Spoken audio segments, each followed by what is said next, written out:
Hello everyone, welcome again to Valois Dark Arts for those seeking deeper meaning in the dark, and I'm your host, Nero de Valois of Valois Spiritual Services.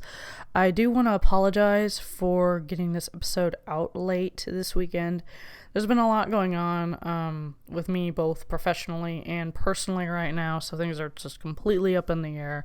So I do apologize for that, but I did want to go ahead and make sure I got this out this weekend. So, we're still sort of continuing the momentum that was started.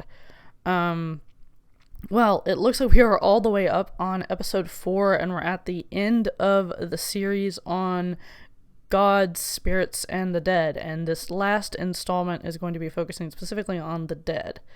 So, just going to go over a few sort of bullet points as an introduction to the subject and where you can start digging, as I have on the previous episodes. So where I really want to start is sort of classifications of the dead. In mythology, there is this theme that I've seen rather reoccurring about sort of divisions of the dead. In sort of Judeo-Christian view, you see it as the separation of the souls that go to heaven and the souls that go to hell. And then if you're Catholic, it's the sort of souls that go to purgatory. So you have sort of the more virtuous dead going on to heaven, and then the lesser so kind of on down the line.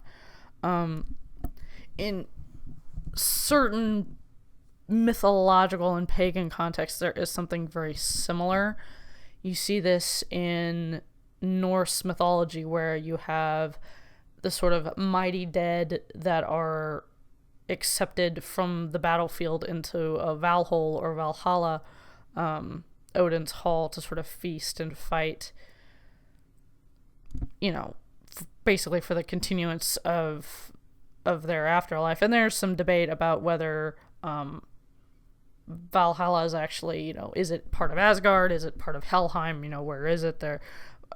Because Norse lore is so piecemeal, we don't really have specifics. I've seen it interpreted a multitude of ways. I think my favorite with the sort of Valhalla issue is that, Valhalla is a place within a larger expanse of the underworld, which is Helheim. Because Odin has his other space, which is actually in Asgard, which is defined as, I believe it's Hlidskjalf, the high viewing point. So he has his own space outside of Valhalla and Hlidskjalf. So it kind of makes sense that Valhalla would actually be in the underworld, because there's a place for the dead. But that's a lore tangent we don't want to get into, but I did actually want to point that out a little bit as far as talking within the sort of Norse divisions.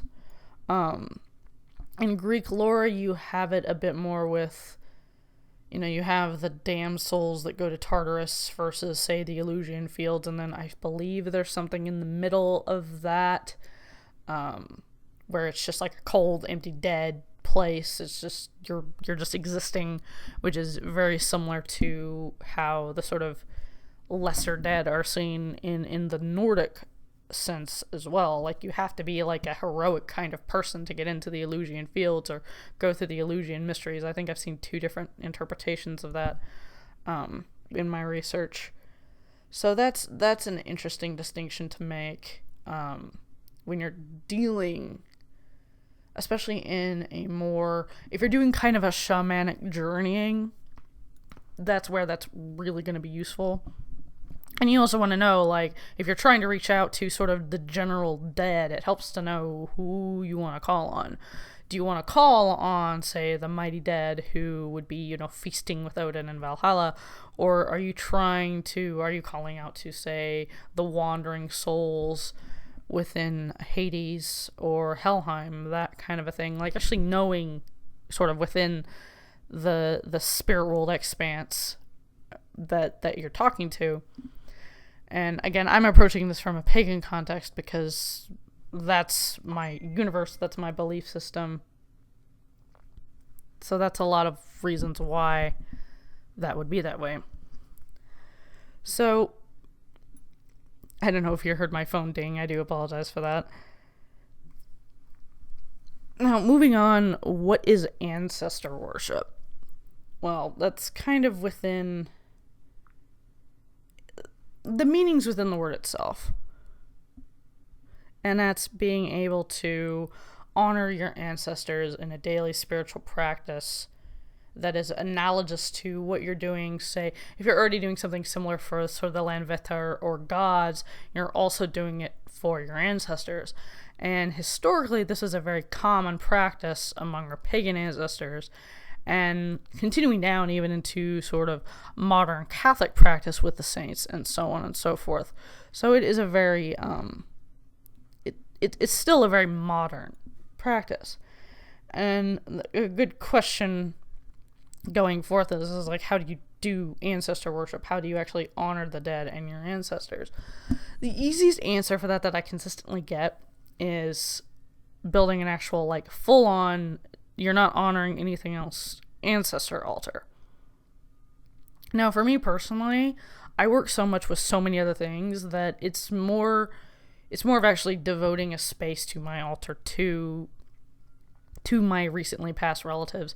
And that's a lot of sort of the practice with the spirit boxes that you see in my business, is being able to give people a space for their relatives like that. Because everyone lives in small apartments, everyone's really mobile. Not everybody can have a really large, sort of expansive house where you can have room for a great big sort of ancestral altar that you can offer sort of food to. So that's, or food, drink, large scale offerings. Not everybody can do that. So for me, it is having my little spirit house, my little spirit box that houses a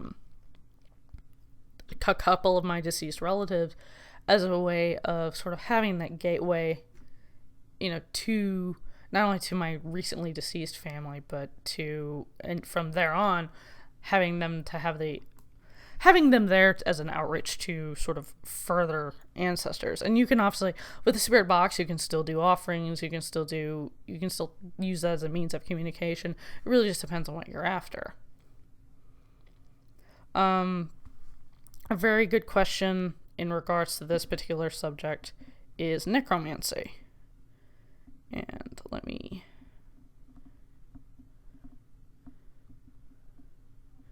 get onto that. I do actually want to break this down as far as actual its actual definition, because that's important.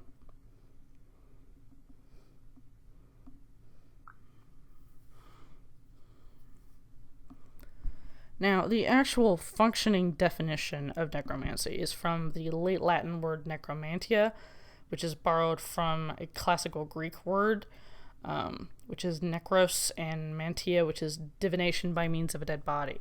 So, ancient necromancy was actually divining literally through a corpse, which it's described as being related to shamanism, but some of the classical sources that I've read on this, the way necromancers are actually described in ancient Greek lore, are absolutely horrifying people. These are people that are living in graveyards. They're sacrificing humans. They're just doing absolutely abhorrent things in order to actually be able to revive a corpse. Now, I've seen arguments that say that it's like that because the people, I believe it was in Athens in one particular case, I forgot the name of that particular necromancer off the top of my head, but the argument is because witchcraft and occult practice of that nature and sort of related, like generic witchcraft in the same, not necessarily temple magic, that's something else, like the sort of organized religious magic was not being outlawed, but this kind of, being able to curse your neighbor and that kind of a thing, that was being outlawed. So that was part of the reason why they theorized that these depictions of necromancers were just absolutely so heinous.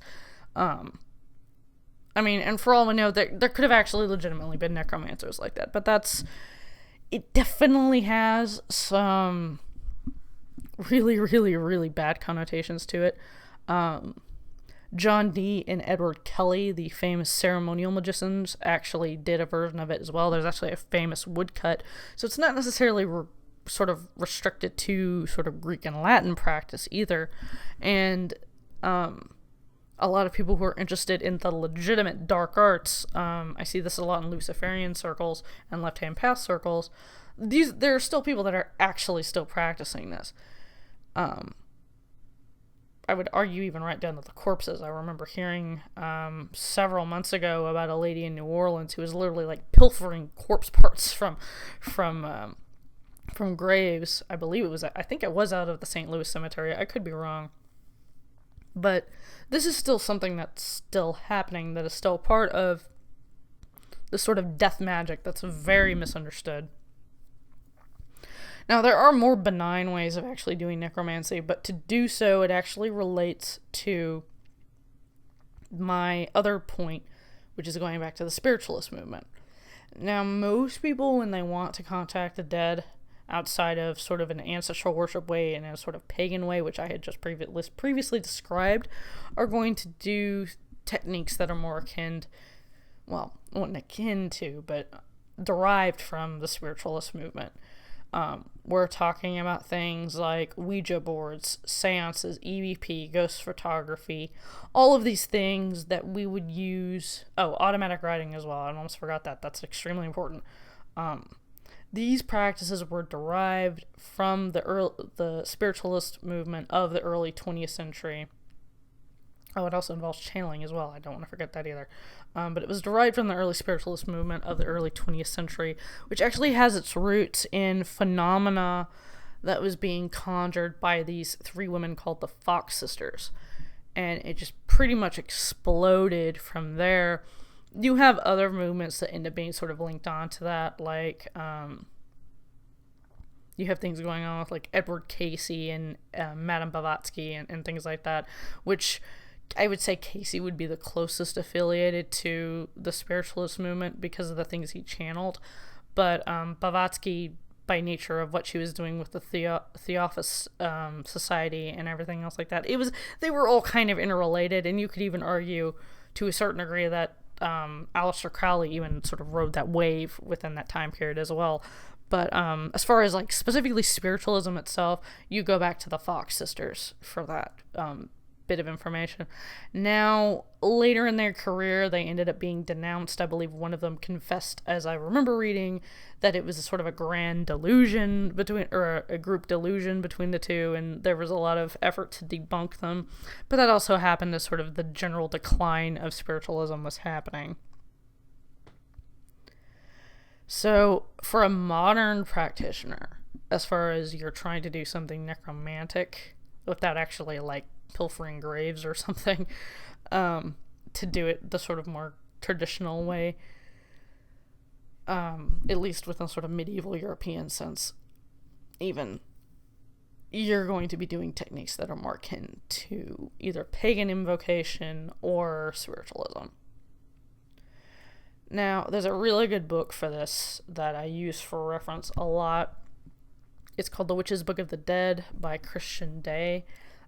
He gives a lot of specific recipes and specific ways of doing things, but if you have a general grasp on your practice, you know, like, I can do this and this and this to protect against these spirits, and I know invocation to evocation, you know your foundations, I would even go so far as to recommend just taking that book as a guideline. If you're a beginner, I would probably go ahead and follow the recipes on that to the T, where you're not risking your safety.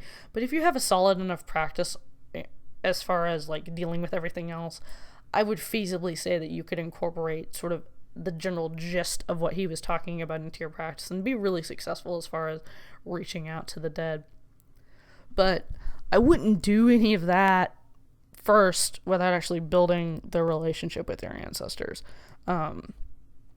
All of the study that I've done with death work, even with books and techniques that don't even specifically like go with just working with ancestors or working with the dead, will recommend for this and maybe even other types of workings. I read a book. I forgot who wrote it off the top of my head. It was a chaos magic book by the name. What was his name? It was called the Chaos Protocols, and it was actually talking about working with ancestors as a way of, well, ancestors and the dead, starting with the ancestors and then going for the general dead, as a way of getting prosperity, which does actually throw back to ancient practice. The Greeks are a good example of this, because you would have these Greeks who would be terrified of Hades, but because of the fact that he lives under the ground, his realm was under the ground, there was an association with Hades to wealth.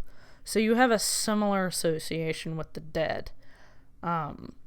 Norse lore, it's very similar. You have these sort of roving Draugr that are protecting these huge stores of what sort of tomb wealth.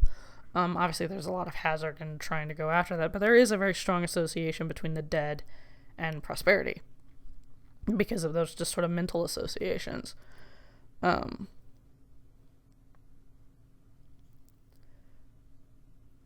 So that really just summarizes a lot of the bullet points I had. I do apologize for the pauses and some of that stuff. My phone went off in the middle of the recording, which is stupid. I do apologize for that. I should have prepared for that. But I do hope I've kind of given you guys a general outline of sort of what all this looks like. So I just gotta say, Nero de Valois out, and I'll see y'all next week.